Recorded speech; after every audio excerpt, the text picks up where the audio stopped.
Good morning students, myself Patel Bina. आज हम standard 7th का हिंदी पढ़ेंगे। हमारी बुक का नाम है बाल महाभारत कथा।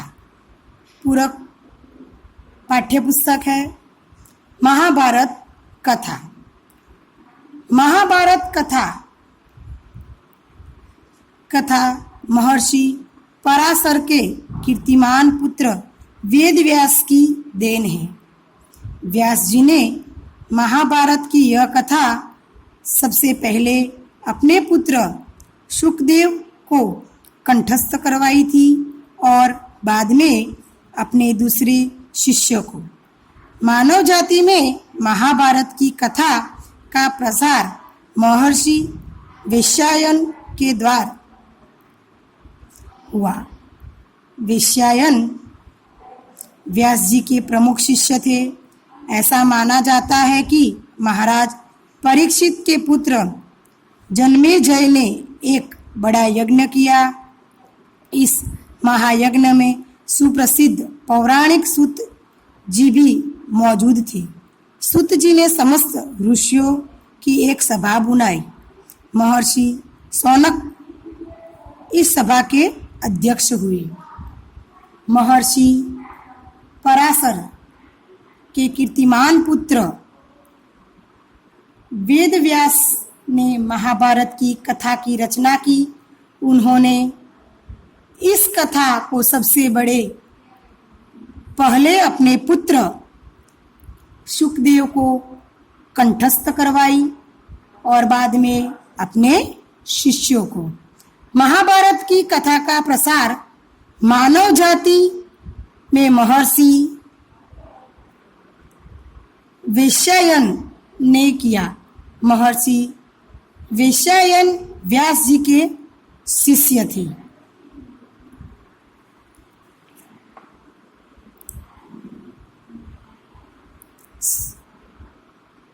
उन्होंने महाराज परीक्षित के पुत्र जन्मेजय ने एक बड़ा यज्ञ किया था। इस यज्ञ में सूत जी भी मौजूद थे। सूत जी ने समस्त ऋषियों की एक सभा बुलाई और इसी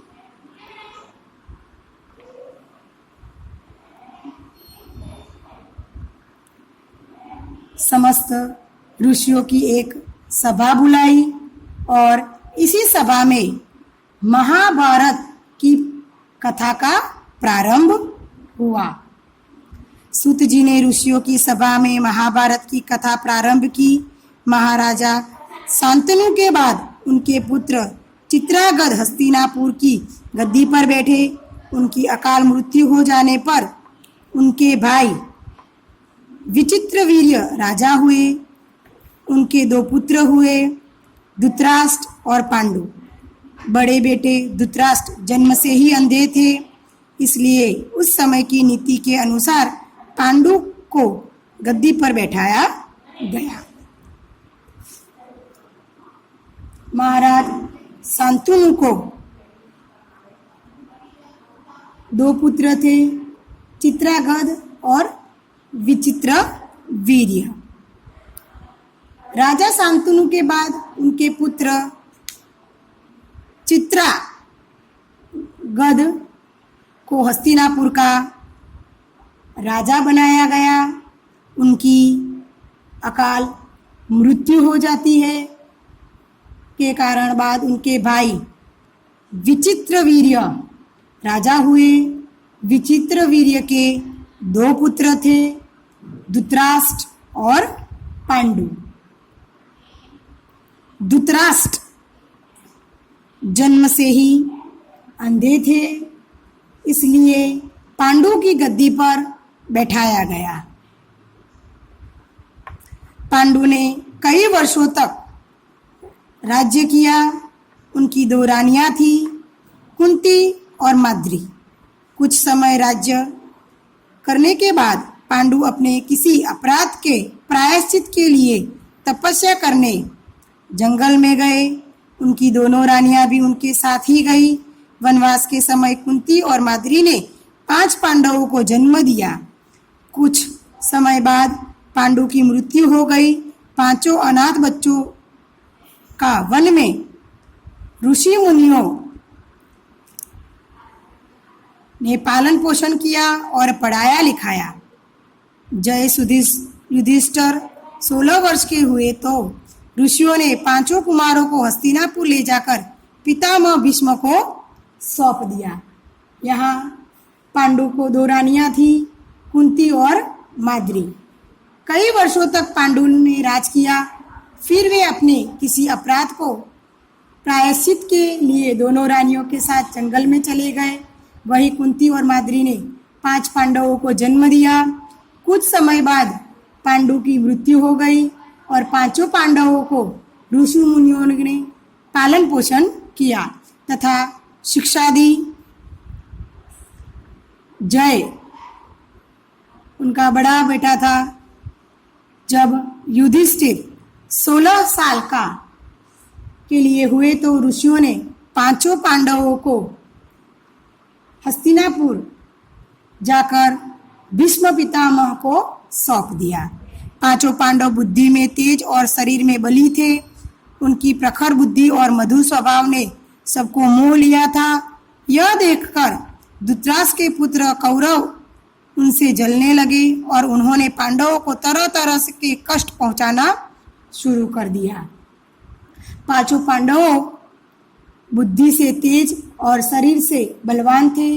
उनकी तेज बुद्धि तथा मधुर स्वभाव को देखकर धृतराष्ट्र के पुत्र कौरव उनसे जलने लगे। कौरव और पांडवों के बीच बढ़ते वैर भाव को देखकर उन्हें पांडव तरह तरह के कष्ट देने लगे। दिन पर दिन कौरव और पांडवों के बीच वैर भाव बढ़ता गया। अंत में पितामह भीष्म ने दोनों को किसी तरह समझाया और उनके बीच संधि करवाई।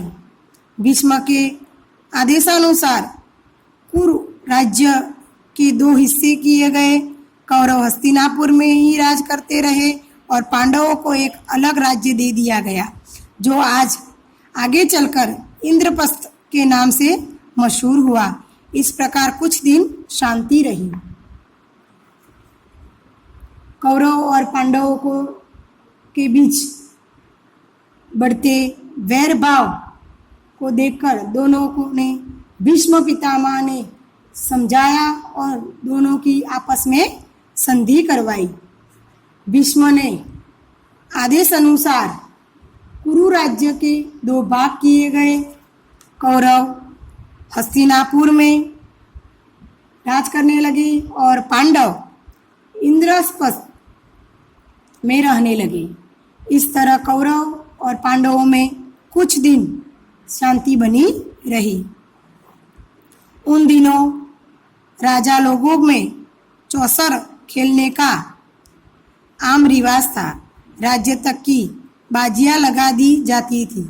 इस रिवाज के मुताबिक एक बार पांडवों और कौरवों ने चौपड़ खेला। कौरवों की तरह से कुटिल शकुनी खेला।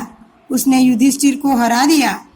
इसके फलस्वरूप पांडवों का राज्य छीन गया और उनको 13 वर्ष का वनवास भोगना पड़ा। उसमें एक शर्त यह भी थी कि 12 वर्ष के वनवास के बाद 1 वर्ष अज्ञातवास।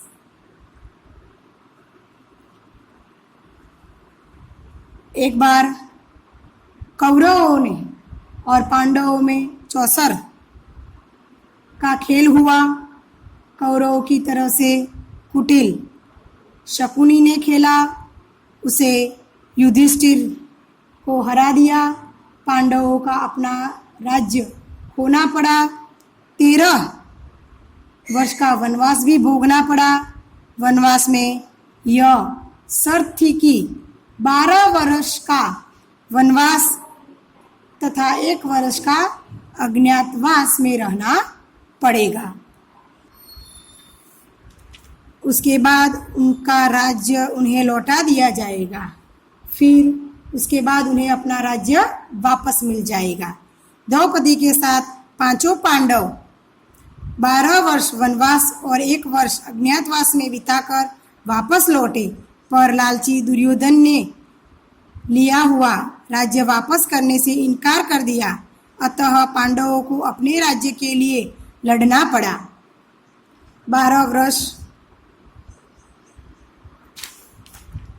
वनवास और 1 वर्ष अज्ञातवास पूरा करने के बाद जब पांडव वापस आए, तब लालची दुर्योधन ने उन्हें राज्य वापस करने से इनकार कर दिया। पांडवों को अपना राज्य वापस लेने के लिए कौरवों से युद्ध करना पड़ा। युद्ध में सारे कौरव मारे गए। तब पांडव उस विशाल साम्राज्य के स्वामी हुए। इसके बाद 36 वर्ष तक पांडवों ने राज्य किया और फिर अपने पोते परीक्षित को राज्य देकर द्रौपदी के साथ तपस्या करने हिमालय चले गए। यहाँ 36 वर्षों तक युद्ध में सब कौरव मारे गए। उनके बाद विशाल साम्राज्य के स्वामी पांडव बने। 36 वर्षों तक पांडवों ने राज किया। फिर अपने पोते परीक्षित को राज्य सौंपकर पांडव अपनी पत्नी द्रौपदी के साथ हिमालय पर तपस्या करने चले गए। ये हमारा पूरी बुक का सारांश था। संक्षेप में यही महाभारत की कथा है। डिटेल में हम देख सकते हैं तो महाभारत की यही कथा रही है। फर्स्ट हमारा लेसन है देवव्रत। गंगा एक सुंदर युवती का रूप धारण किए नदी के तट पर खड़ी थी। उनके सौंदर्य और नव यौवन ने राजा शांतनु को मोह लिया था। गंगा बोली, राजन, आपकी पत्नी होना मुझे स्वीकार है, पर इससे पहले आपको मेरी शर्त माननी होगी। क्या आप मानेंगे? राजा ने कहा, अवश्य। राजा शांतनु ने गंगा की सारी शर्त मान ली और वचन दिया कि वह उनका पूर्ण रूप से पालन करेंगे। समय पाकर गंगा से शांतनु के कई तेजस्वी पुत्र हुए, परंतु गंगा ने उनको जीने नहीं दिया। बच्चे के पैदा होते ही वह उसे नदी की बहती हुई धारा में फेंक देती थी और फिर हंसती मुस्कुराती राजा शांतनु के महल में आ जाती थी। आज्ञा सुंदरी के इस व्यवहार से राजा शांतनु चकित रह जाते। उनके आश्चर्य और क्षोभ का पारावार न रहता। शांतनु वचन दे चुके थे, इस कारण मन महसूस कर रह जाते। 7 बच्चों को गंगा ने इसी भांति नदी की धारा में बहा दिया। 8वां बच्चा पैदा हुआ। गंगा उसे भी लेकर नदी की तरह जाने लगी तो शांतनु से न रहा गया। बोले, माँ होकर अपने नादान बच्चों को अकारण ही क्यों मार दिया? अब एक बार राजा शांतनु नदी के किनारे टहल रहे थे, तभी गंगा एक सुंदर युवती का रूप धारण करके नदी के तट पर आ खड़ी हुई। गंगा के सौंदर्य और नव यौवन को देखकर राजा शांतनु उस पर मोहित हो गए। उन्होंने उस सुंदर युवती से विवाह करने का निश्चय किया। गंगा राजा शांतनु से विवाह करने को तैयार हो गई, लेकिन उससे पहले उसे राजा के सामने कुछ शर्तें रख दी। राजा शांतनु ने गंगा की सारी शर्तें मान ली और उस शर्त का पूर्ण रूप से पालन करने का वचन भी दिया। गंगा ने कई तेजस्वी पुत्रों को जन्म दिया, लेकिन पुत्र के जन्म लेते ही वह उसे नदी की तेज धारा में फेंक देती और खुशी खुशी शांतनु के महल में आ जाती। गंगा के इस व्यवहार से राजा शांतनु चकित रह जाते। उन्हें बहुत दुख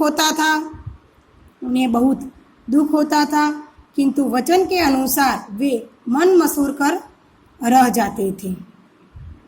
गंगा ने जब 7 बच्चों को नदी की धारा में बहा दिया और 8वें बच्चों की बारी आई, तब राजा शांतनु से नहीं रहा गया। उन्होंने इस घृणित कार्य को करने से गंगा से मना कर दिया।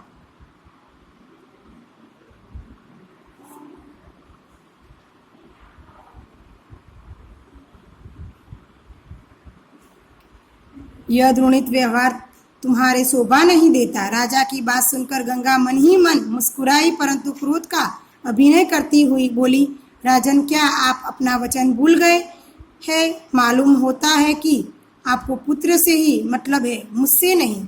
आपको मेरी क्या परवाह है? ठीक है, पर शर्त के अनुसार मैं अब नहीं ठहर सकती हूँ। आपके इस पुत्र को मैं नदी में नहीं फेंकूंगी। इस अंतिम बालक को मैं कुछ दिन पालूंगी और फिर पुरस्कार के रूप में आपको सौंप दूंगी। यह कहकर गंगा बच्चे को साथ लेकर चली गई। यही बच्चा आगे बढ़कर भीष्म पितामह नाम से विख्यात हुआ। गंगा के चले जाने से राजा शांतनु का मन विरक्त हो गया। उन्होंने भोग विलास से जी हटा लिया और राजकाज में मन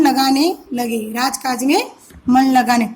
एक दिन राजा शिकार खेलते खेलते गंगा के तट पर चले गए तो देखा किनारे पर खड़ा एक सुंदर और गठीला युवक गंगा की बहती हुई धारा पर बाण चला रहा था। बाणों की बौछार से गंगा की प्रचंड धारा एकदम रुकी हुई थी। यह दृश्य देखकर शांतनु दंग रह गया। इतने में ही राजा के सामने स्वयं गंगा आकर उपस्थित हो गई। गंगा ने युवक को अपने पास बुलाया और राजा से बोली, राजन, पहचाना मुझे और इस युवक को? यही आपका और मेरा 8वां पुत्र देवव्रत है। महर्षि वशिष्ठ ने इसे शिक्षा दी है। शास्त्र ज्ञान में शुक्राचार्य और रण कौशल्य में परशुराम ही इसका मुकाबला कर सकते हैं। यह जितना कुशल योद्धा है उतना ही परंतु राजनीतिज्ञ भी है। आपका पुत्र है, मैं आपको सौंप रही हूँ। अब ले जाइए इसे अपने साथ। गंगा ने देवव्रत का माथा चूमा और आशीर्वाद देकर राजा के साथ उसे विदा कर दिया। इसके बाद